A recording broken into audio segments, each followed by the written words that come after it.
Hello, everyone. We got an exciting special guest today. This man is an analyst and sports writer with decades of experience dating back prior to the ABA and NBA merger.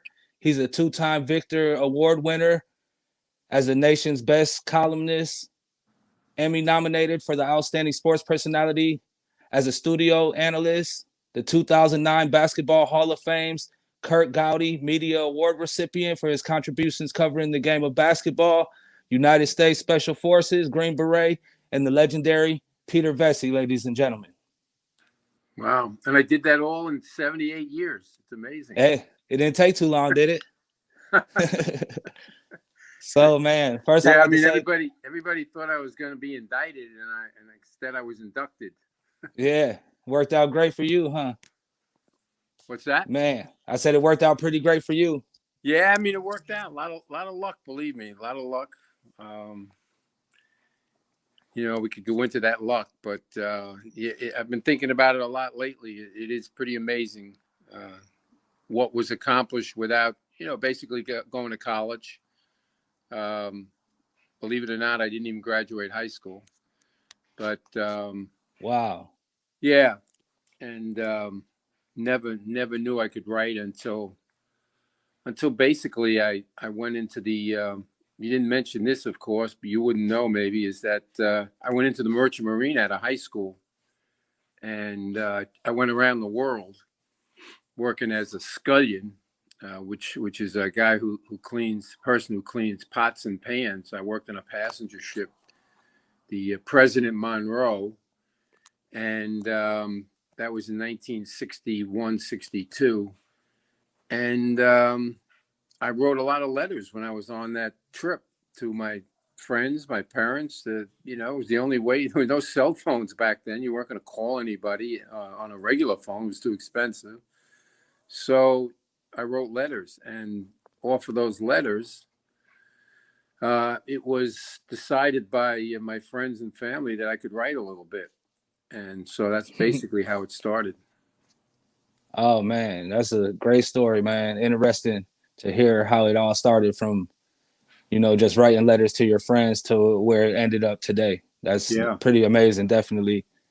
And, man, I just want to say you're a plethora of knowledge, man. I'm glad to have you on.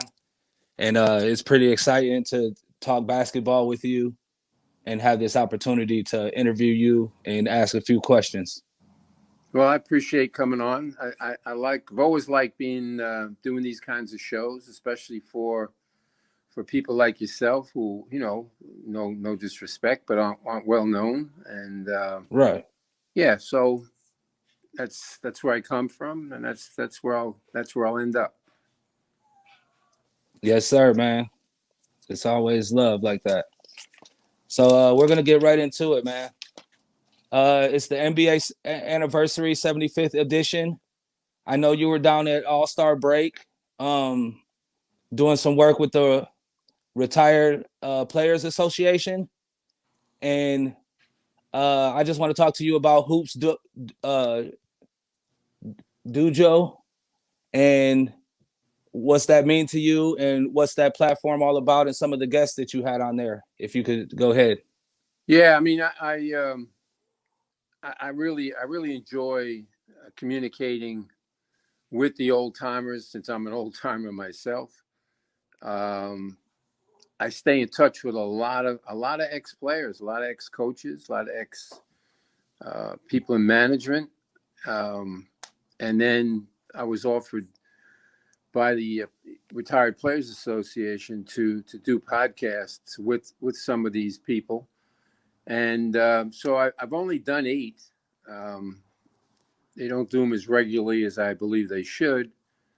But when I was at the All-Star game in Cleveland, we managed to do 4 in 2 days. And I really enjoyed that, because I truly, you mentioned this is exciting, but I get excited when I interview those guys. I really do. I get really pumped up for it to interview Dominique Wilkins, George Gervin, Michael Richardson, and Bob McAdoo. Those are the 4 I did during the break. Prior to that, I did 4 and I started out with Julius Erving, and then Oscar Robertson and Jerry West, and then Bob Ryan and I did a podcast with surrounding tape that I had done with Larry Bird. So I've done 8 of them, and hope to do more.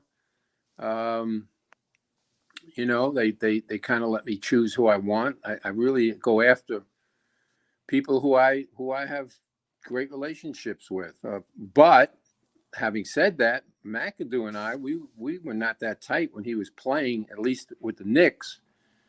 So for me to get together with him, and he was really glad to do that. He really wanted to get a lot off his chest, and I wanted to ask him a lot of stuff of what went on in his career.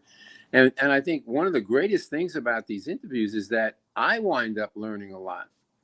Right. You know, Julius, right. when I did Julius Erving, and he and I have been pretty tight since he came out of UMass and played for my Rucker team. And I just started it the year he came out, that summer he came out. So we've been tight ever since. And maybe not as tight as before the last few years and stuff, but tight enough that I wanted to do him as the first podcast. And as he said to me, of course you should do me first, you know? Yeah. You know, like, we got a lot of history. Who better than the Doc, man? Who better than Doc? So he revealed a lot on that podcast that I had never heard before. And one of the things that just jumped out at me just now by saying that is that he basically admitted that he regrets leaving the Nets when they came into the NBA, when there was a merger not merger, but consolidation of four ABA teams into the NBA. And he feels they had won a championship the previous year, and they had gotten Tiny Archibald, and everybody was looking forward to that. And then he got into a contract dispute with the owner, Roy Bowe, and held out. And so that, everybody knows what happened. He got sold to Philadelphia. But in that podcast, he admitted, he volunteered that he should have, he feels bad about not staying. There was a lot to be accomplished, a lot to be done, a lot of ABA pride to whip on the NBA snobs. And he didn't get that chance. And also he wasn't allowed to be the player he was when he was with the 76ers. And that was another story he told, that Pat Williams, the general manager who made the trade for him, or not the trade, but the acquisition of him, said to him right away that we don't want you to be that player that you were in the ABA. We want you to be part of this team. They absolutely had some great players. They had George McGinnis and Doug Collins. And so, that was another thing. I was shocked that Pat Williams said that to him. They just went out of their way to spend $3 million to get him, and then $3 million invested in his contract. Now you're going to tell him to, calm down, not be the same player, or play, whatever. Right. I was spending that, really spending that kind of money. You would expect to bring him in and have him do what he's always done and be the player that he's always been. Yeah, and, I mean, look, time. George McGinnis, great player, ABA, championships, MVP, all that stuff. But let him and Collins adjust to Julius. This is what he just spent a fortune. Let them adjust. Kevin Lockery, who was the coach of the Nets, won 2 championships with Julius, and his favorite play was a play that he stole from me that I used in the Rucker when we won 2 championships with Julius. And the play was, during the timeout, I tell everybody, all right, get the ball to Julius and clear out. And Lockery stole that play from me in the ABA. and then Gene Shue, the coach of who just passed recently, was a really intelligent coach, but he didn't make the most of what he had. Right. They still got to the finals that year, and they should have won it actually, but they didn't. And now everybody still talks about that series to this day, about how supposedly the teamwork of Portland, Jack Ramsey's, Bill Walton's Blazers, were able to beat a team of individuals, Individual talents. quote unquote. But had they not had that fight in game 2 with Dawkins and Maurice Lucas, stole the momentum from the Sixers. There is no doubt in my mind that they would have won that series maybe in 6, and instead, Portland wound up winning 4 in a row. Interesting. That's all good stuff, Peter. And speaking on that time when you were affiliated with the Rucker and everything, I got here that you were actually inducted into the Rucker Park Hall of Fame. And why don't you just explain a little bit about your history with the Rucker? I know you just kind of shed a little light into it, talking about the 2 championships with Doc. Why don't you just give us a little history and shed a little light on what the Rucker Park means to you?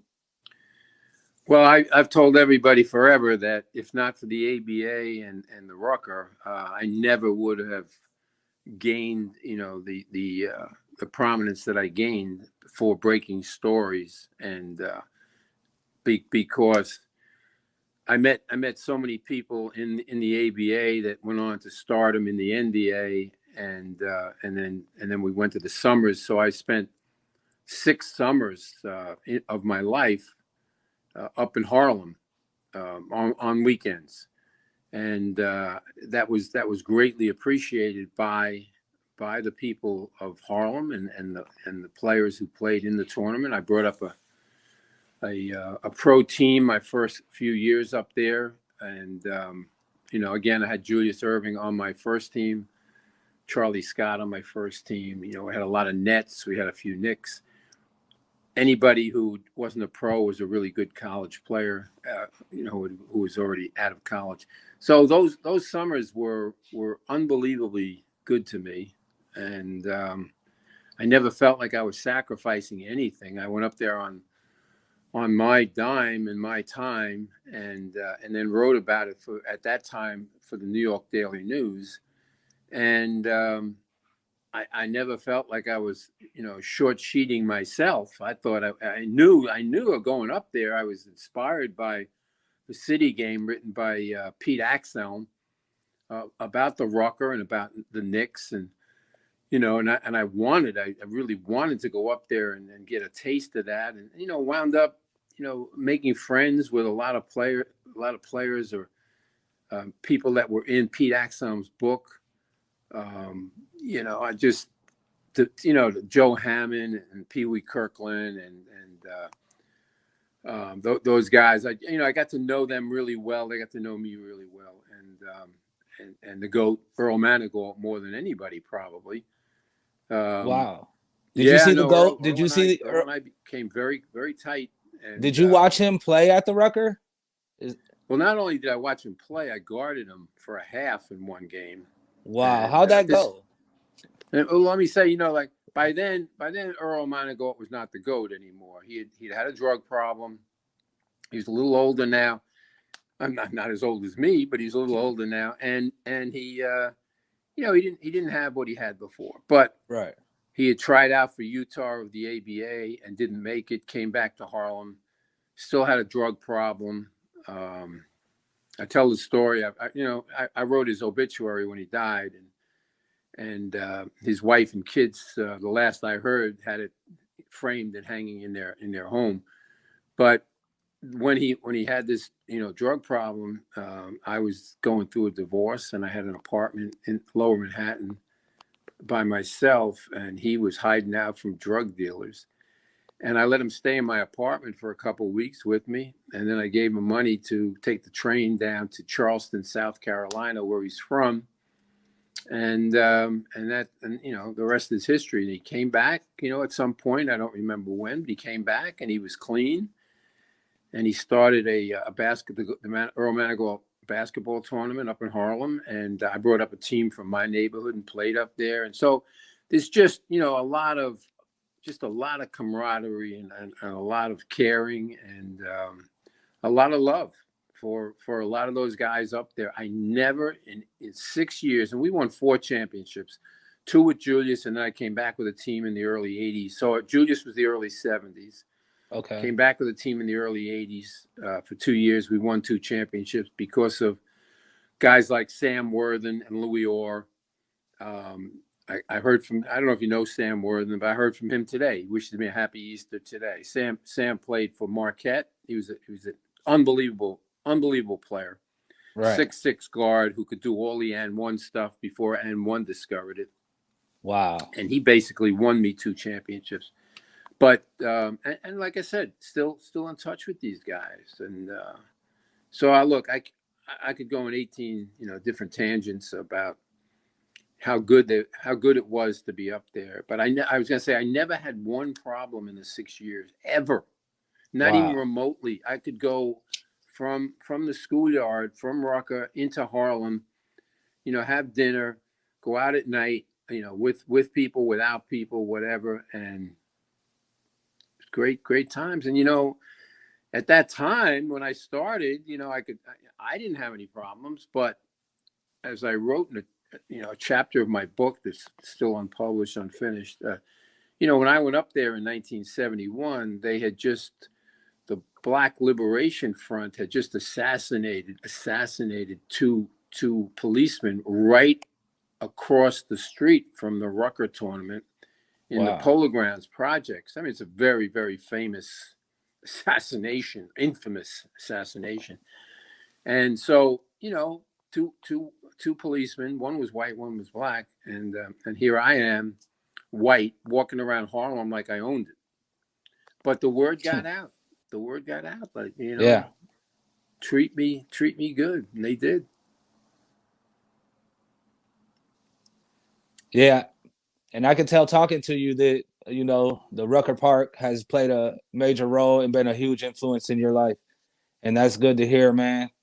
Great to hear about the stories about Manigault and actually guarding him. He's a Yeah, legend. I'm guarding him. from the era where he's Let just me like let me stop you. he's just a Man. vintage So legend to me. Go ahead. let me stop you. So in that game that we played, we had to play it indoors because it was raining.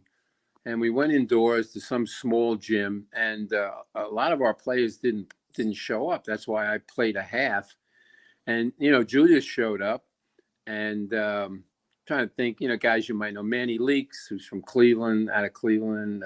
Joe Dupree played at St. John's. He played, and so I had to go at Manigault, and I kept telling him, Earl and I had a good relationship, but we weren't there yet, like I just told you. And I kept telling him, he said, Earl, whatever you do, don't dunk on me, man. Don't dunk. I don't want you to dunk on my dome. And so we had a good game. Julius scored like, I don't know, 70 points, 68 points in that game. And that was a Rucker record for a long time. Well, a long time anyway, until Joe Hammond broke it by a point or two. But one of the great thrills of my playing career was being on the fast break and looking off a defender and hitting Julius with a pass on my right side, and he dunked. And the way Julius can dunk, and I swear to God, I felt like I dunked.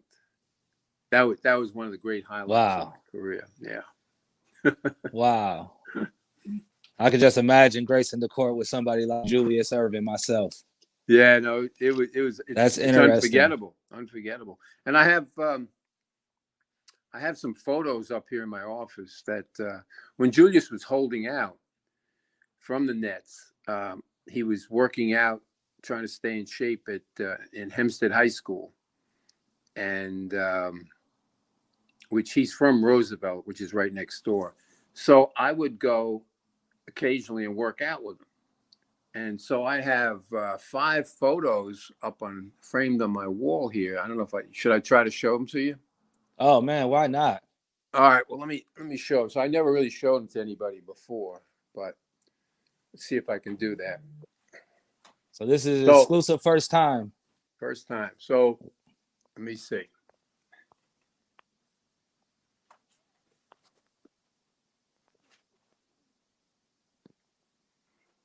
Can you see them? Yeah, I can see them a little bit. Well, anyway, yeah, I see the one down at the bottom. 4 four of them working out, and then one of them is he and I slumped against the gym wall, soaked, totally soaked. So that's probably my favorite frame in my office. Wow. That's pretty cool. Yeah. I'm going to transition. I'm going to talk a little Bad Boys with you for a second. Bad Boys Pistons era. I mean, obviously they were well known for their physicality at the time that is synonymous with that era of basketball. But outside of that, what characteristics and traits do you think that team had, and what was special about that team that led them to the two back-to-back championships they won? Well, first of all, they had great players. Starting out with Isaiah Thomas, so they basically adopted, his will to win, anything to win type of attitude that he had. And Lambeer was the same way. And so those two guys were the leaders of the team. And they not only, were in charge of the players, what they did on the court and practice and in the games, but also on the team bus, team plane, stuff like that. They would school everybody. And they were an interesting team to be around, of course. A lot of the guys I knew pretty well. They're from New York, like John Sally and Vinnie Johnson. And so I had good relationships with them. And, I developed a good relationship with Isaiah. Over the years, we've had a love-hate relationship. I think right now we're in the love part of it again. But they were also difficult to be around. I mean, Lambeer was very difficult to tolerate the way he played, because he was out and out dirty, and he didn't care about hurting anybody. All he wanted to do was take them out of their game and intimidate. And at times it was okay. He wasn't really, when he wasn't submarining people. He was bearable, but for the most part, he was difficult to be around. Now you say that. What's that? You say that, and I asked, was he like that just on the court against other players, or was he like that with the media as well at that time? No, he was like that with the media. He would. I'm not saying all the time, but I remember times when I'd be interviewing somebody in the locker room, and he'd be disruptive, and come in and get in the way and say stuff, and it's like. Right. I wasn't doing television in those days. I was just a columnist for the New York Post. But I didn't write all negative stuff about him. But over the years, I just you look at everything that he did, and or said, or or bogarted the media, me, whatever, anybody. No, I couldn't take him after. I mean, I don't hate too many players, but I hated him, in retrospect. But again, all the other guys, I had a really good relationship with Dennis Rodman, for what he was coming from nowhere. Obviously, a great relationship with Chuck Daly. Right. I have his book that he sent me under that framed photo, where he wrote something really nice to me in his book. Anyway, so I don't know. Again, I try to approach things differently with these teams, these players like Isaiah. I even challenged him to a one-on-one game, and we played in his gym. He had a half-court gym in his home. So I went over there one afternoon, and we played. We started playing, and so I was beating him 6'2", and he went and changed the music.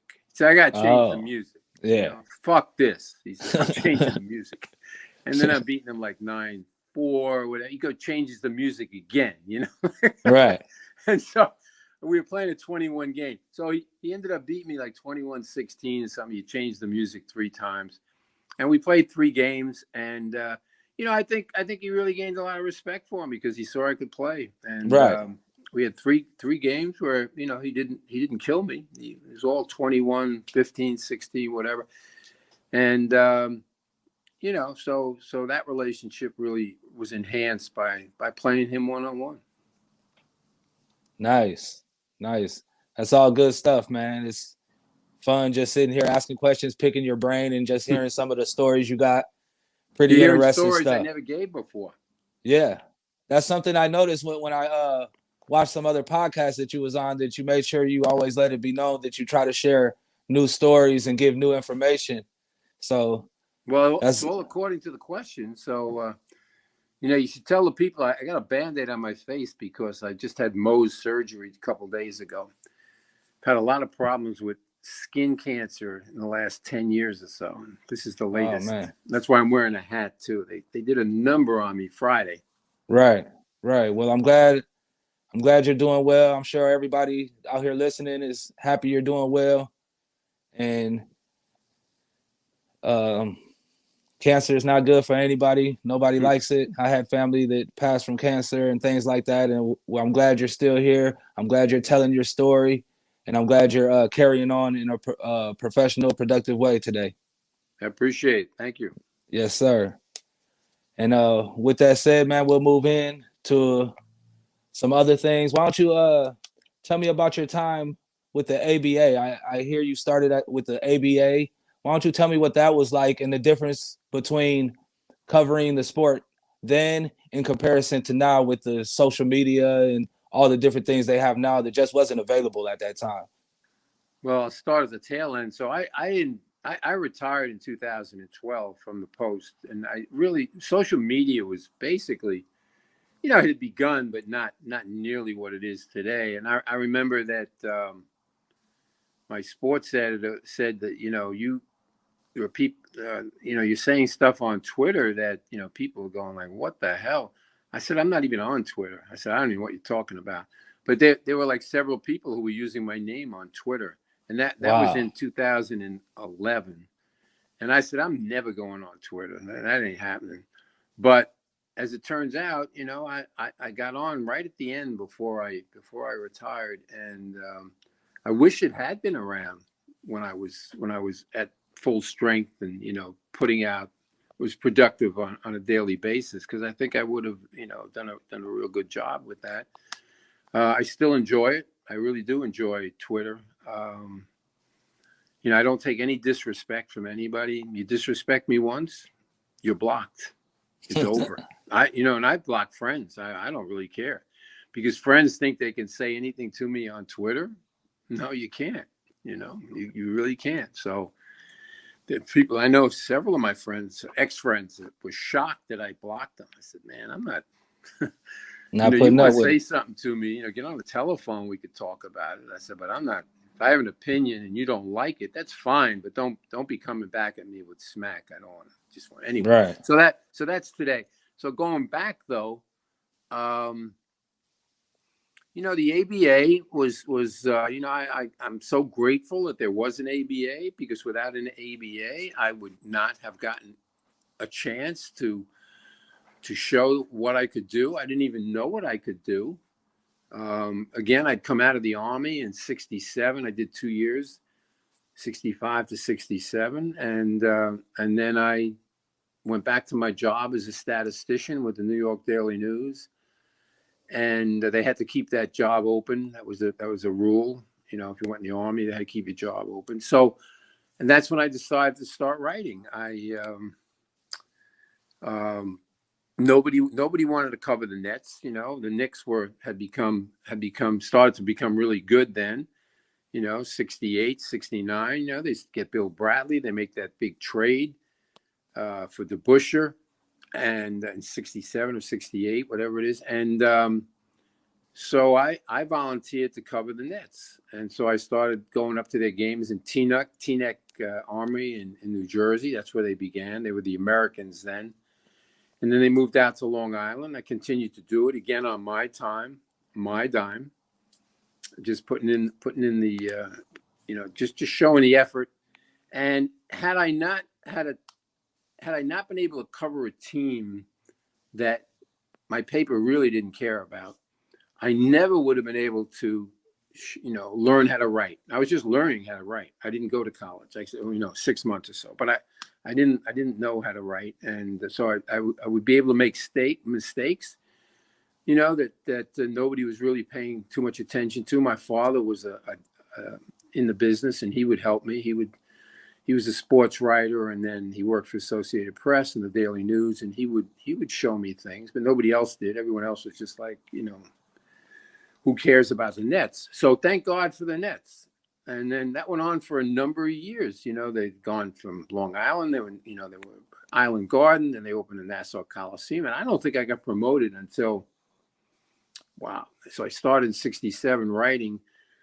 And I was still doing statistics when I was in the office. But I don't think I got promoted till maybe 1973 or 74. And I basically had to go to the executive editor of the Daily News and say, my God, I mean, how many stories do I have to break? How many things do I have to do? And he promoted me, basically. His name was Mike O'Neill. And that's how I got promoted. And then once the Nets got good, once they got Julius Erving, then people in the office, then they wanted the job.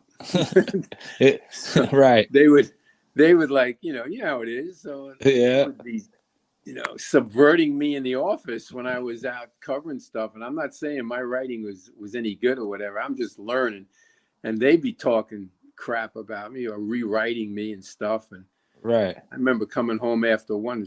I didn't realize what was happening because, you file your stories and, maybe you read them the next day, maybe not. You had things to do. And so I found out this one guy was rewriting my stuff. And I came in the office after a game with the Nets, and he had rewritten that article that day. And we were on the 7th floor of the Daily News, and I held him out the window of the 7th floor. Wow. I swear, I mean, that was close. I almost threw him out the window. I was like, really? Well, good thing you didn't, because no, I know it's a good it thing. led to a huge level of success for you. Like that needed to be. Yeah, that's not good. Sometimes you gotta fight fire with fire, though. When people act like that too. He never rewrote anything of mine again. But when he went out, he ended up leaving the news, and he went out to Oregon. His name was Augie Borgie, if you can believe it. And he went out to Portland. He became a columnist out there, and he wrote a scathing article about how, I'd make up stuff and stuff wasn't true and blah, blah, blah. It was at a time when I'd written that the Blazers were trying to trade Johnny Davis, who was a rookie starting guard on the 77 team, and Maurice Lucas. So this is maybe a year or two after that. And I was traveling with the Blazers. Jack Ramsey, let me travel with the Blazers on the East Coast for a week. And off that week, I came up with this story about Johnny Davis. And so Ramsey was killing me. Sorry, invited me on that trip. And this Augie Borgie wrote this story about how I make up everything and blah, blah, blah. So it's funny because Johnny Davis is now the head of the Retired Players Association. Like, he's on the board, but I think I don't know what his title is, governor, whatever. So I saw him in Cleveland during the All-Star break, and we talked about this. And so Johnny Davis wound up being traded, okay? And Maurice Lucas wound up being traded. And Augie Borgie wound up being fired. But Ramsey never apologized. But Johnny Davis is the only player, and we talked about this. I said, Johnny, you're the only player who has ever called me in my life to apologize. Because Johnny had come into my face and said, why are you writing this stuff? They swear it's not true. I said, Johnny, my sources are telling me it's true. So we were talking about that. And he says it turned out, sources were correct, and they lied to him. Right. So anyway, there's a story in itself. I mean, that just happened. And yeah. Wow. But yeah, I love the ABA. I definitely have said this many times, written it. I bleed red, white, and blue. The respect and we have for each other to this day. Anybody that was in the league, within reason. We stayed in touch over the years. I still hear from a lot of the ABA guys, whether they're trainers, whether they're players, coaches, who's ever around. I hear from so many of them. Like Willie Wise and Jimmy Jones and Ron Boone, who were on that Utah teams and stuff. And anyway, it just goes on to this day. In 2018, we had a 50-year reunion in Indianapolis, and I was invited, and so Jim O'Brien, who was another guy who covered the ABA extensively, he's still writing. Actually, he's still writing books and stuff in Pittsburgh.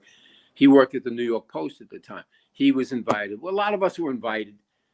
There weren't players, coaches. So 150, maybe 125 people showed up. Many of them have died since 2018. For instance, like Slick Leonard, who coached the Pacers to 3 championships. And we were given rings and 50th championship rings. And I got one. I was the only writer to get one. But and I gave the speech. Bob Costas, who was the announcer for the Spirits of St. Louis at the end of their being. I think maybe they were only around 2 years. And I think he was their first and only broadcaster. And so he was there. Wow. He gave a speech and I gave a speech, and we were the only ones that spoke. So, how meaningful do you think it was to me when I got my ring out, I basically jumped for joy. I was so excited to get it. And I can imagine. Yeah. So all those relationships, all the stories that were told, that weekend were fabulous. And we move on. Yeah. You definitely was a pioneer, credited by most as far as the first, inventing the first pregame show, along with Hubie, Earl and Pearl and those guys, Mike Green, I believe. Yeah. And I also got wind that you were one of the you was brought on as an analyst, I believe, during the USA Network days during the first season on when the NBA aired on cable. Is that true? All true. And yeah. And as far as being a pioneer and everything, do you feel like you get your just due? And what was some of your most memorable moments in your career as far as iconic moments on the court, legendary games or things like that that you cover? What would be, in your eyes, your most memorable moments? Well, let me go back to what you asked me. So the USA Network was the first cable network that had the NBA, and I did get a job. I got a job doing a halftime show by myself, which bombed. It was terrible because they didn't pay any attention to it. Nobody helped me. Came into my apartment, moved the furniture, set up the cameras. Okay, talk. Oh, I had wow. no experience. I had no experience in that. Right. So it was very difficult, but I didn't last that long, so it wasn't that difficult. And I think I might have lasted 3 or 4 shows, and said some stuff about, I'm not really sure. Could have been Spencer Haywood, could have been Bernard King, could have been one of those guys.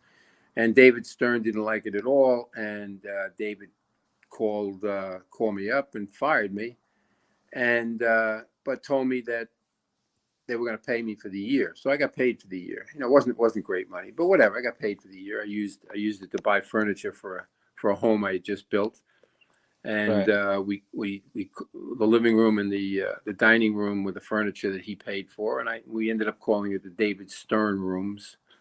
Right. Now, with you saying it was only 3 or 4 games, obviously you said you got paid for the rest.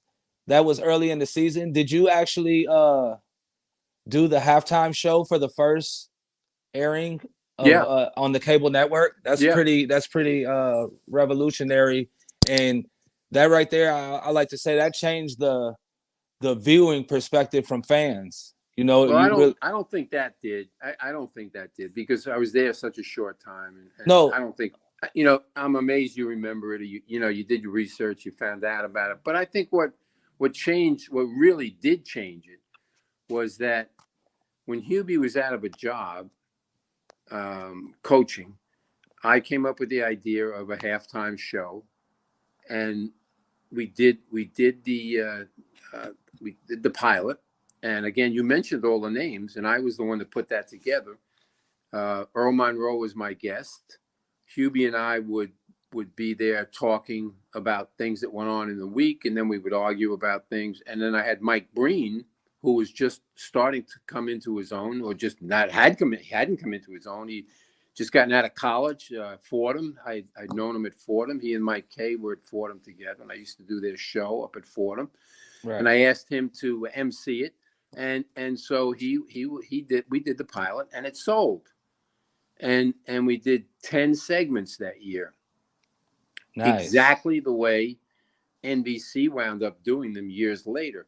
So we did 10 shows. I would go out and do an interview during the week, and we would show it during when Hubie and I would talk. But they didn't have the money to keep Mike Breen, so I had to assume his role, which was very difficult. I had never done that, but it was good. I still have them. I have the 10 segments. Right. And so I would do a feature every week and blah, blah, blah. But the problem was, I'm not going to get into it too much, but we didn't get paid. Right. People who were running it, turns out one of the guys was a huge gambler, and he lost all our money.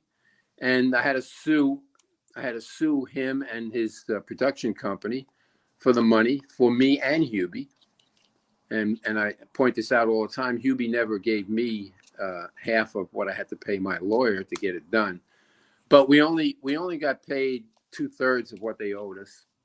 And my agent at the time told us, don't quit, do the 10 weeks, you'll get paid, Well, we never got paid. Had to sue. So anyway, so there was a budget for the second year of I believe it was $2 million. But because this guy lost all the money gambling, he never paid anybody. So we were done after 1 year. And this was shown, by the way, on CBS affiliates. Right. And the affiliates could use it whenever they wanted. They didn't have to use it that day. They didn't have to use it at night. They could use it, the weekend, whatever they wanted. Right. And we were on like 77% of CBS's affiliates. Wow. And it was unbelievable. Yeah. And with $2 million ready to go for the second year. And so we got stiffed. And so obviously that cost me a lot of money. And then CBS tried to pick up where we left off, didn't do a real good job. And then when NBC began, when they took over for CBS, they had auditions for, who would be the halftime talent, who would be the pre-game talent, post-game. And they had like 50 interviews and I won. I was picked as one of the two guys that came out of that. Bob Ferry, who again, another guy who just passed away. He and Gene Shue were together down in Baltimore, GM and coach. So Bob Ferry and I were two of the insiders. The other two were Pat Riley and Bob Costas. Pat Riley was just left the Lakers, and so he spent that first year with us. So anyway. So I spent NBC had the NBA 12 years, and I was one of 4 people, I believe, that were there the whole 12 years. It was Costas and Marv Albert and myself and one other guy, statistical guy. That was it. And 12 years. And then, so that's the story of NBC. Right. A lot of great games was covered during that time period. A lot of epic moments as far as that whole Knick Bulls rivalry at the time. What would be an interesting or something new story out of that Bulls Knicks rivalry that some fans may not have heard? I know you covered them a long time and probably have a lot of things in your bag regarding that whole time period with those two. Yeah. So these are the kind of questions I don't like because they're too non-specific. You want me to come up with stuff that happened during those years. I mean, a million things happened. Well, I'll say specifically around the playoff series where Michael Jordan had just came back off of the return, and they were looking to try to get back prominence. Obviously, the Knicks had just come out of the East. What was it like covering that first time around of them facing each other again? Well, first of all, I was definitely involved big time when Michael came out of retirement. I was sent by NBC to Chicago to be around him when he was working out, and then the first game was in Indiana, and I covered that. I was there, and it's silly some of the things that stick out, but what sticks out most about that first game is not how well he played or whatever, who won. I couldn't even tell you who won, but I remember them right before the game. They're coming to me at courtside for comments about whatever, and the national anthem starts playing. So it was like terrible timing by the producer. So what am I supposed to do? They don't tell you, like, am I supposed to keep talking? No, I mean, you got to be Right. respectful for what's going on. Yeah. So that really pissed me off, unnerving, very unnerving. And I don't even remember, how it turned out, but that I remember vividly, that it really screwed me in that situation. But what also stands out about his comeback is that they lost. They lost to Orlando. That was '95. I remember Nick Anderson making a great steal on Michael and putting away a game and maybe the series actually. And so that stands out also. So, I mean, he didn't come back. I think it was 17 games to go in the season when he came back. Not enough time for him to get into, MJ shape or to regain that mentality that he had to have. I'll tell you, one of the things that we were just talking about this the other day, a friend of mine, is that what I remember a lot is when he was not there and the Knicks played the Bulls at the Garden, and Hubert Davis, whose team just lost in the finals, in North Carolina, lost to Kansas. So he made a big shot in that game. Do you remember? Yeah. He made a shot that it was a terrible call by the ref. I believe the ref was Hugh Hollins, and he wound up calling a foul. And Hubert Davis got 3 shots. He was a great shooter, and he made them all. I hope I'm correct about that. So, and I told my friend, I said, yeah, but when that shot went off, I'm at courtside, and the head of the officials is Darryl Garretson, and he was standing behind me when that call was made, and he said, "What a shit call." Wow. I was like, what? Say what, huh? Yeah, that's I crazy. quoted him in my column, but Yes, sir. we weren't that tight anyway. But I couldn't believe that he would always say that about the referee. And so that game was humongous. I think that was the game also where, maybe not, but definitely the series where Phil Jackson gave that last shot to tie the game to Tony Kukoc instead of Scottie Pippen. Remember? And Scottie refused to inbound it. He stayed on the bench. So what a controversy that was. And Kukoc makes the shot. And so I wrote a column. Look it up. I'm the only one that defended Scottie. I thought he absolutely should have gotten that shot. I mean, he deserved the shot. This was his team. This wasn't Tony Kukoc's team. Right. Again, I'm trying to remember numbers and stuff and, games when they were, where they were. But as I recall, Tony had only played 18 minutes in that game. Right. They were there at the final because of what Scottie Pippen was doing. And he was the man. It wasn't a shot. I'm trying to think. Did it win the game? Did it tie the game?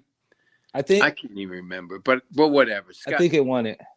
Scotty should have gotten that shot, and he had earned it. It was his Right. team, and I, as a columnist, I'm not going to lie in this situation. I was rooting for the Bulls to win it that year. I wanted them to win without Jordan. Not that I had anything against Jordan, but I wanted that to play out, and I think they were right there, and I think that they would have beaten Houston had they gotten into the finals. There's no doubt in my mind they would have. So Pippen, he's got a lot to say about a lot that went down, and people think he's out of his mind and stuff. But I was there with that, and I remember my ex-wife now, telling me, she said, "Well, of course you wrote that Pippen should have gotten the shot." She said, "Because you're exactly like Pippen." I should have known that marriage wasn't going to last. Right. Now that we're talking Bulls and the Michael Jordan and Pippen era and things like that, I'm going to fast forward a little bit to the 97 championship, Game 6. Bulls just clinched it. Karl Malone, you did a interview with him afterwards. Some consider it controversial, pretty tense. It looked pretty tense coming across to viewers, especially me. I was young at the time watching it. Seemed like he almost wanted to just pop you in the face. But if we can, man, can we go through that with the viewers and describe how you stay composed as a reporter covering, how you stay composed in those emotional driven moments from players and still get the questions you want to ask out? And what was it like in that moment, if you recall? Well, I don't think it was controversial. Years later, people are watching on television and YouTube and stuff, and they're going like, I remember my son calling me and saying, "Geez, I mean, those questions you asked on Karl Malone 10 years ago, whatever it was, 20 years ago." It's like, what? Yeah. I said, I don't even remember the questions. I remember interviewing him, but I don't remember asking him anything really difficult. I mean, looking back, if I wanted to really ask him something difficult, I would ask him, how come he allowed Jordan to steal the ball from him from behind on that baseline? That last play when then he went down and the Bulls scored and won the game. It's like, how could he not? I mean, Michael Malone is known for elbows. Right. He should have never let but Jordan snuck up from. But I could ask him about that. I think that was the year after, Peter. I think that was the year after. I think this was the first year, and the question I'm referring to is when you were. I remember interviewing him. So again, you might very well be right. So again, I don't remember asking him any difficult questions.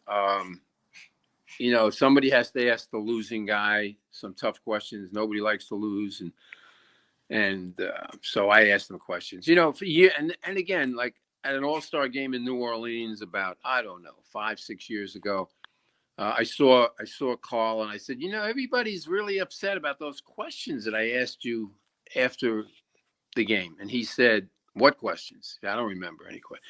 I said, "Exactly. That's what I say." And I said, Karl, you and I would, we'd be good. We should do a podcast together, me and you, because he's outspoken. I'm outspoken. Right. He said, "Well, you know where to reach me. Call me, But I never have. But that still could be on tap. He could be one of the guys I'll go interview. Yes, but again, people seeing it years later think there was more to it than it was. Right. It's a different era, obviously, than back then. Well, I don't know about the era. I don't know about that, but I don't know anybody that would ask them the questions I asked. But right, I don't think you're gonna ask too many, or not you, but reporters these days aren't asking that. You are well known for your straightforward approach in your articles, and that's one of the things that I feel made you the person and had the success that you had. So yeah, I mean. Speaking on that, in 2009, you did get the Kurt Gowdy Media Award. That was a pretty loaded Hall of Fame class with Vivian Stringer, Jerry Sloan, David Robinson. Obviously, Michael Jordan was in that class. Just John Stockton. Exactly. I was going to get to Collins. Doug Collins won the Media Award also. TV. Right. Yeah. So, if you will, can you just kind of take us through that and what that was like as far as winning the award, how much it meant to you or whatever, along with being on the platform that day with those other people. Yeah. Well, again, this is a question that I've answered many times. So I'm not going to go into at length on it, but I tell everybody that first of all, I wasn't real happy about the award. I came very close to turning it down. I thought I should have been in 10 years earlier. They were putting people in the Hall of Fame that were a joke. And I told that to the guy. I mean, when the guy called me to tell me I got in, I said, I don't know. So I wound up taking it because I felt that maybe if I was in the Hall of Fame, that I would have a voice to help people that deserve to be in the Hall of Fame. And that was basically my speech after, when I received the award, which pissed off a lot of people, but didn't piss off the people that I said warranted the award. Guys like Dennis Johnson and Artis Gilmore and Jamal Wilkes and on and on. Everybody that I mentioned in my Hall of Fame speech got into the Hall of Fame. And I did have a voice. Jerry Colangelo, who was the head of the Hall of Fame, he had me in the room, making choices on, nominations and then, who got inducted. And so I did have a voice for 2 years anyway, on people who got in, and a voice on people who didn't get in, who I was adamantly against. And that's basically it. I mean, the Hall of Fame, the class was great that I went in with. I never was put in contact with anybody that went in the Hall of Fame other than Collins. I never saw it. I would have liked to have a picture with Jordan and Stockton and Robinson. I would have liked nothing. Right. So I have nothing from there. And Wow. I haven't been back since. Just a lot of stuff that they do is just really, really pisses me off. But people who get in and the people who don't get in. But I do plan to go there this year because a number of my people who I really respect are getting in.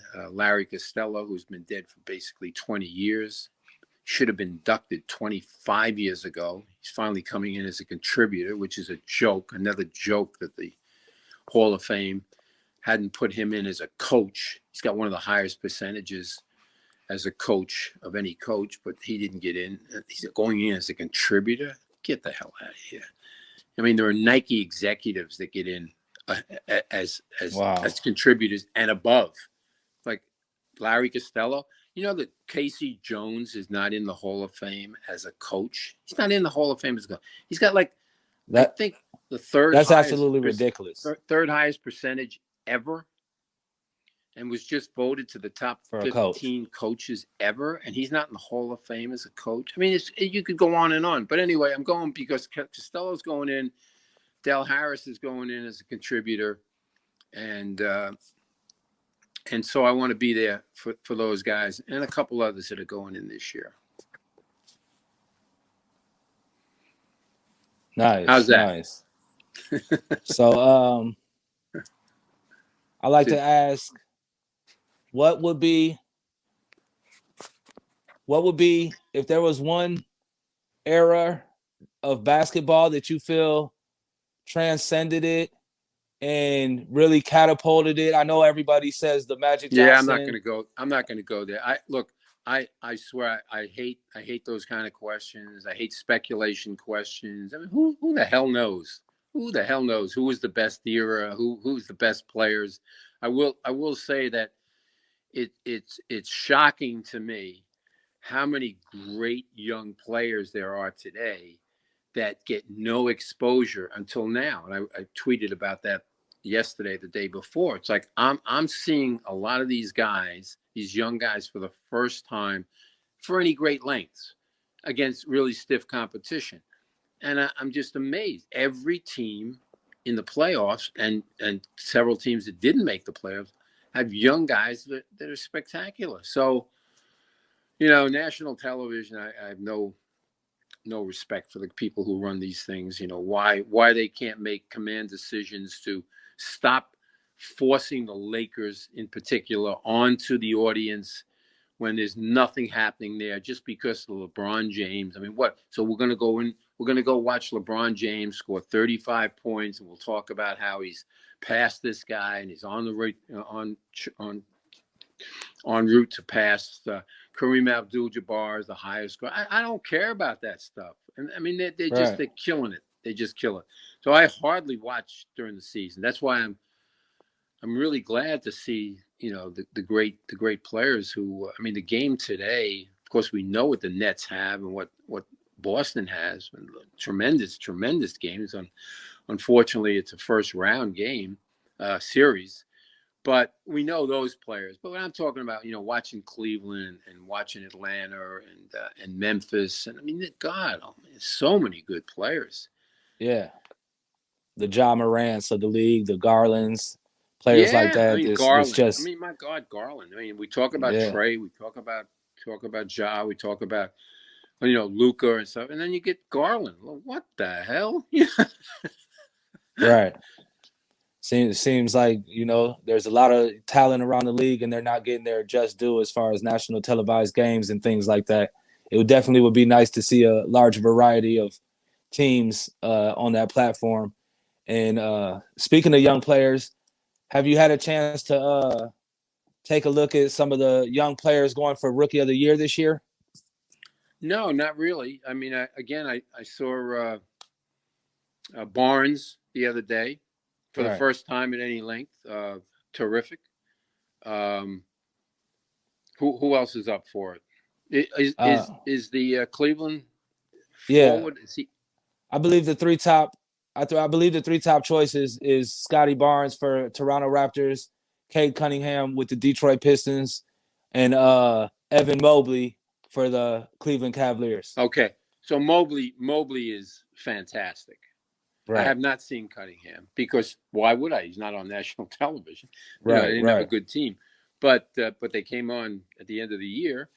I mean he's terrific. I mean he's going to be a superstar, and so is Barnes. And then I got to see the Minnesota player. What's his name? Anthony. Yeah, Edwards. Anthony. I mean, my God. I mean. Who knew he was this good? Who would know other than the team, other than the writers who were covering Minnesota? I mean, you hear about it, but then you see it. Yes. Like, whoa. It's a big difference when you see it for yourself, man. Yeah. Big difference when you see it for yourself. Can't get enough of him, Yeah, I believe he had his debut of that playoff game. I think he scored top 5, 6 in a debut for a playoff game for a player. So he had a very good performance, Anthony Edwards did. I mean, his scoring, but it's also his presence. You just see the presence he has. He knows what to do, when to do it.